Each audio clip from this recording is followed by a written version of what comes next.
rasuulka calayhi salaatu wasalaam isagoo arrintaa tilmaamaya waxaan islaamka aan usoo qaadanaynaa buruufka waxa weeyaan ummadda soomaaliyeed waxaynu doonaynaa inaynu ta'fiir ku samayno oo aan u sheegno nabaddu inay tahay islaamka uu qabo rasuulku wuxuuna leeyahay lacana allahu man rawaca musliman nacalad ha ku dhacdo ninkii argagax geliya qof muslima markaad argagax gelisid waxa weeyaan nacalad ayaa kugu dhacaysa waxay kamid tahay diidmada nabaddu waxay kamid tahay min alkabaa'ir haddaba ninkii nabad diidaya waa nin islaamka diidsan ikhwata aliimaan nabaddu waxa weeye shayga keliya ee qaaliga ah oo laysku doonayo inaynu ku baaqno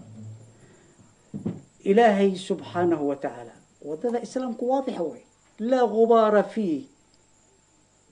madmadow kuma jiro ilaahay wuxuu noo sheegayaa waasulxu khayr nabadda ayaa khayr uu ku jira bal u fiirsa arigaas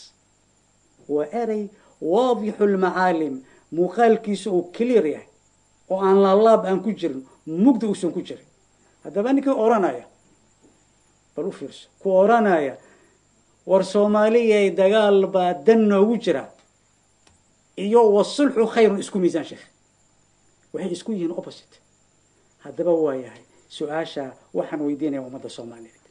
wadada labadaa wado midna waa wadada ilaahay oo jannada lagu tegaya midna waa wadadii shaydaanka oo jahannama lagu tegaya keebaad qaadanaynaa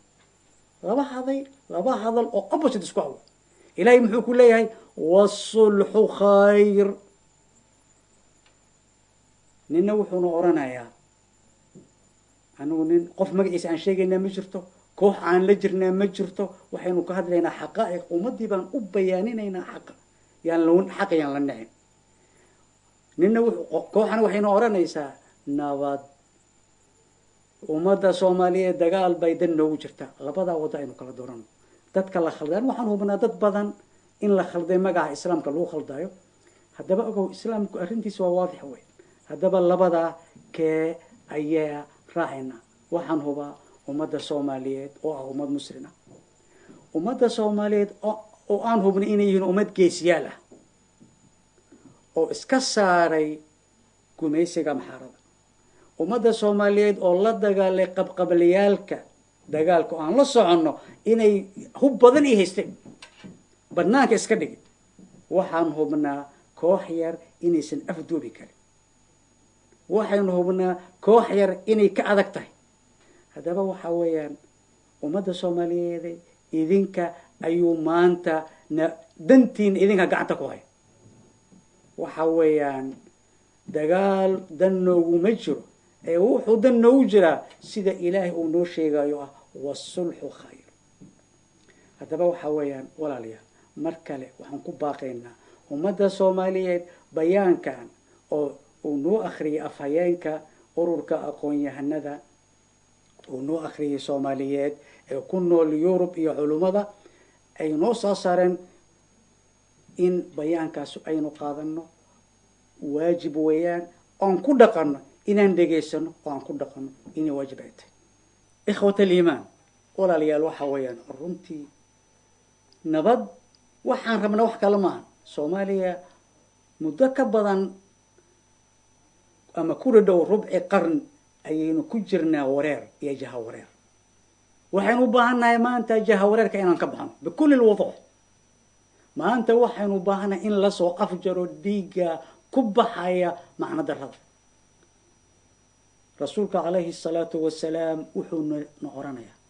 lazawaalu dunyaa ahwanu cinda allahi min qatli muslim adduunyadoo idil inay dhammaato oo ay baaba'do iyo qof muslina in la dilo waxaa ilaahay agtiisa ku culus qof muslima in la dilo marka haddaba seed u oran kartaa qof muslin ah dishiisa ayaan janno ku gelayaa seed ku oran kartaa ma dhici karto walaalayaal waxaa weeyaan nabadda aynu u soo noqono nabad dalku nabad ayuu u baahan yahay dadku wuxuu u baahan yahay nabad sidaa daraaddeed waxaynu ku celcelinaynaa mar labaad iyo mar saddexaad iyo mar afraad waxaan ku celcelinaynaa nabadi aynu usoo noqono rasuulka calayhi salaatu wasalaam bal xadiidkaa dhegeyso waxaan axaadiidta kuugu soo qaadaya waxay tahay inaan lagugu khaldin magaca islaam oo lagu leeyahay maya waa inaynu dagaalano ilaa yowma alqiyaama dagaalan wadayna in kitaabkii baan wadnaa inaan lagugu khaldin ayaan axaadiidtan kugu soo celcelinaya rasuulku wuxuu noo sheegaya calayhi salaatu wasalaam qofka man ashaara xadiida calaa akhiihi lmuslim qofkii ku tilmaama qoray ama bir xadiida waa bir qofkii bir ku baaciya ama ku tilmaama walaalkiis muslim ah nacalad baa kusoo degta ilaa birta uu ka dhigo biri laguma ogola fiiri qofka sida loo qiimeynayo muslimka ah bir inaad ku tilmaantid inaad qof aad argagax gelisid ayaa la diidaya rasuulka calayhi salaatu wasalaam wuxuu ka oranayaa ina imra'atan dakhalat الnaar bisababi hiratin xabasatha falaa hiya aطcamatha walaa tarakat ta'kulu xashaasha alard naag baa naarta waxay ku gashay mukulaal bay xabistay mukulaasha cuntana ma siinin waa mukulaal cuntana ma siinin iskamana siidana qashinka inay iska cunto marka sidaa daraaddeed ayaa qofka naar waxay ku gashaa la yidhi wax kale kuma gelin mukulaal bay xabistay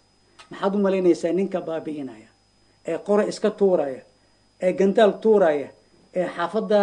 10 qofood 20 qofood dilaya maxay kula tahay inuu jihaad ku galayo may kula tahay waa maya runtii waxay tahay naar qof bani aadamku waxaa lagu leeyahay walaqad karamnaa bani aadam waxaynu karaamaynay bani aadamka ilaahay uu karaameeyey ayaa waxaa lagu leeyahay haddii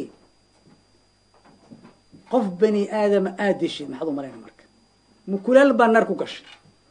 walaalayaal marka waxaa weeyaan maxaa naga khaldan halkeen ka mahsanay war magaca diinta kuwa ku oranaya kitaab baan wadnaa oo aan kitaabka waxa ku qoran horta kitaabka wadidiisa waxaa ka horeeya inaad taqaanid kitaabka maxaa ku qoran war kitaabka dadka halalay halkee ku qorantay kitaabka meesha ay kaga qoran tahay noo sheeg ma jirto marka ninka la khalday waxaan leenahay ka tooba keen irjic ilaa rabbik ku soo noqo ilaahay u soo noqo ka tooba keen waxa weeyaan kana bax dadka dishiisa qofka bani aadamka oo la dilaa waa jahannama ayaad ku galaysaa ikhwat aliimaan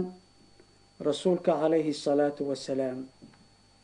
mar kale wuxuuna oranayaa almuslimu man salima almuslimuuna min yadihi walisanih wاlmu'minu man amana الnaasa calى amwaalihim wadimaa'ihim rasuulka wuxuu noo sheegaya calayhi الsalaatu wasalaam islaamka asagaa noo sheegaya wuxuu ku leeyahay muslim waxaa la yidhahdaa ninka amaan laga helo gacantiisa iyo afkiisa nin dad dilaa ee iska tuuraa xabad muslim ma aha waa xadiid waxaan anigu aan sheegaya maahane laysat min jaybi waa xadiid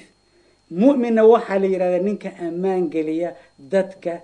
iyo maalkooda haddaba dadaan dilayaa mu'minna waanay halkii iska keenaysaa laba shay oo isqabanaysa ma aha marka axaadiistan waxaan kuugu badinaya oo weliba nasul xadiid aan kuugu sheegaya inaan lagugu khaldin yani kitaabaan wadaa dadka ayna dulno xaqiiqdu waxay tahay dadku oranaya kitaabka aan wadaa kitaabka ma akhri yaqaano haddaba kitaabka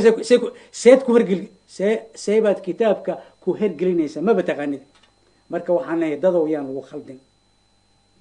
lagu khaldin rasuulku wuxuu ku leeyahay calayhi الsalaatu wasalaam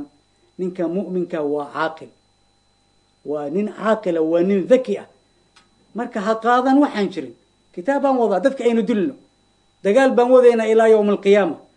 bilaahi calayk halkee bay ku jirtaa haddaba barnaamijkan baaqan culimmada iyo aqoon-yahanka reer yurub ay soo diyaariyeen isagoo faahfaahsan barnaamij ahaan ayaanu kugu soo gudbinaynaa waxaynu ina oranaynaa wa ilaa liqaa'in aakhar astawdicukum allah والسلام عليكم waraxmat ullaahi wabarakaatuh.